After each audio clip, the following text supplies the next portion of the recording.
Salut à tous, c'est InfoMétéo59, j'espère que vous allez très bien aujourd'hui. Alors aujourd'hui, je vais vous présenter mon système de vigilance et je vais aussi vous présenter un peu ce que je vais faire dans ma chaîne YouTube. Et on va commencer directement par la vigilance vert. Donc la vigilance vert, il n'y a aucun risque de phénomène intense prévu, mais il faut rester informé de la météo des prochains jours. Et il faut continuer tous les jours, tous les jours à regarder la météo. Donc voilà. Et ouais, après le système de vigilance, je l'ai fait un peu à la va-vite parce que je l'ai fait ouais, il y a quelques minutes. Et c'était vraiment pour faire la vidéo, pour vous présenter un peu comment je fais ma vigilance. Donc maintenant, on va passer à la vigilance à avec l'icône. Bon, la vigilance à l'étude, je me suis un peu embrouillé en faisant ce truc. Donc, risque ou pas d'intempéries durant les prochains jours, dans les 24 à 48 heures, qu'il faut surveiller. S'il y a un risque, on passe le département soit en niveau 2 sur 4, soit en niveau 3 sur 4, soit en niveau 4 sur 4. C'est vraiment si c'est le jour même. Si le jour même, on a des phénomènes prévus qui sont assez violents, j'aggraverai la vigilance. Je peux passer soit niveau 2, soit niveau 3, soit niveau 4. Donc voilà. Maintenant, on va passer à la vigilance jaune au niveau 2 sur 4. Donc des phénomènes localisés ou pas, hein. Ça peut concerner un département. Mais ce que je veux dire, c'est que vous voyez les orages par exemple. S'il y a des orages modérés prévus, je mets une vigilance jaune. Quand c'est fort aussi. Mais quand c'est violent, j'aggrave la vigilance. Et si c'est extrême, j'aggrave la vigilance encore une fois. Et en fait, c'est vraiment pas que pour les phénomènes localisés, c'est vraiment aussi pour l'intensité du phénomène. C'est vraiment juste pour ça, vigilance jaune, pardon. Donc j'espère avoir bien expliqué parce que là j'étais un peu à l'affût. Donc et là, comme je l'ai dit, il faut rester très informé car la vigilance peut changer de couleur si les modèles intensifient ou pas les risques. Maintenant, on va passer à la vigilance orange au niveau 3 sur 4 de mon système de vigilance. Donc, des phénomènes à l'échelle d'un département qui peuvent être violents. Si les phénomènes sont plus intenses, je pourrais aggraver la vigilance au niveau 4 sur 4. Quand ce département est en vigilance orange, ne sortez pas de chez vous.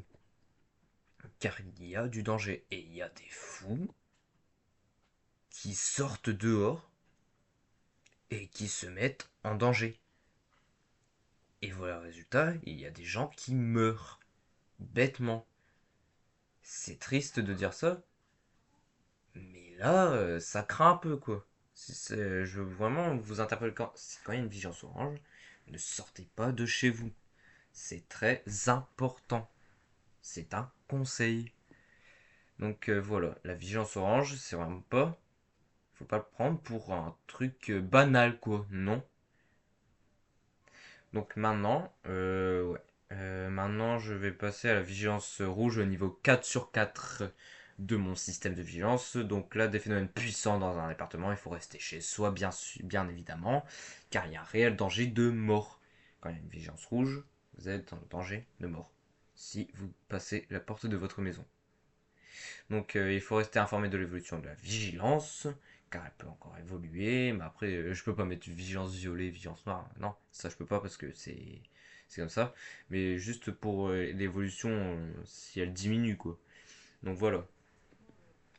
Vous pouvez appeler les secours en cas de grosses blessures.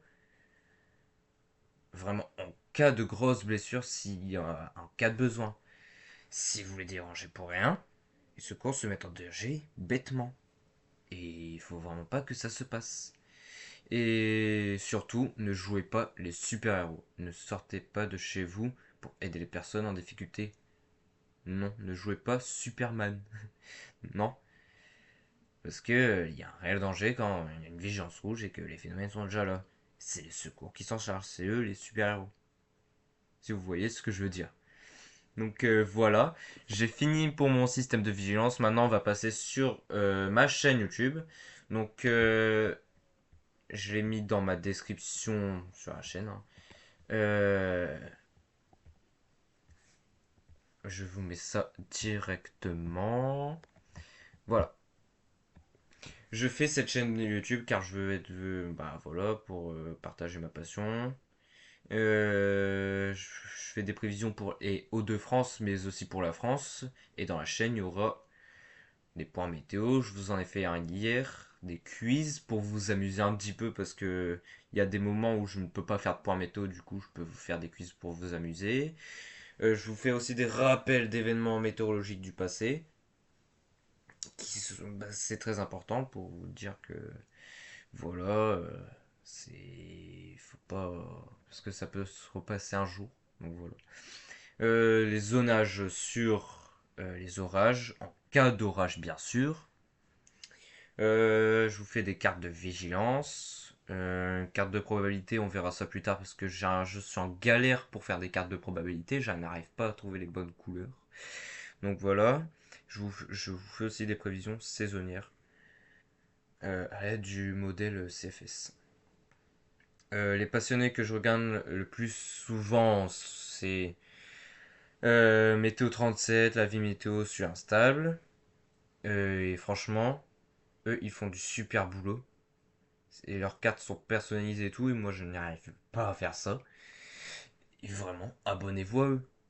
Ils, ils ont un bon contenu, etc. Donc vraiment, n'hésitez pas si ça vous plaît. Et si vous aimez ce contenu, n'hésitez pas à vous abonner à ma chaîne pour avoir toutes les prévisions du temps et jouer un peu avec les quiz. Et j'avais mis aussi que l'aventure météo commence pour un peu interpeller, etc. pour bien attirer les gens. Donc voilà. Donc j'ai bien fait les quiz. J'en ai fait un il y a récemment. Je me mets un petit like. Voilà. Je me like aussi les posts parce que j'aime bien. J'aime bien ce que je fais. Voilà. Euh, je fais des quiz. Donc je vous fais tricher un peu. J'ai chassé une fois un orage. Pour la première fois, mais après c'était en voiture pour rentrer chez moi. Et j'ai vu un orage de ce type.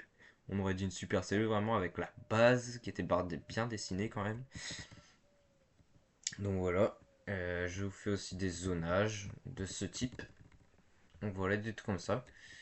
Je vais. Ouais, aussi les cartes de vigilance, je vous présente un petit peu. Parce que j'avais dit que je devais le présenter, je ne l'ai même pas présenté. Je vous fais des quiz, des quiz, des quiz, des quiz, des quiz, des quiz, des quiz. Voilà, par exemple cette carte. Des phénomènes forts, modérés, ces départements, je les avais placés en vigilance jaune.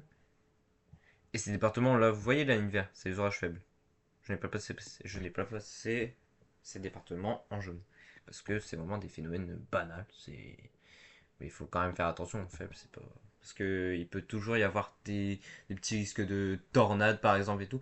Des tubas, ça arrive sous les orages faibles, ça arrive. Les orages faibles, c'est vraiment pas des trucs. On s'en fout et on sort, etc. Non. Là aussi, faut être prudent quand vous prenez un orage faible. Parce que il peut y avoir des risques de tornades sur les zones de plateau, enfin de plaine.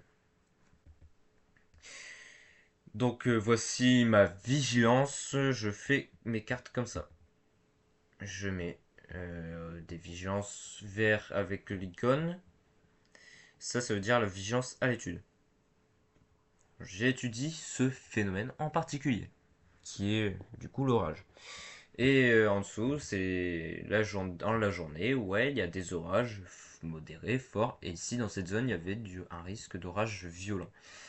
Donc voilà, ça au moins j'aurais déjà fait.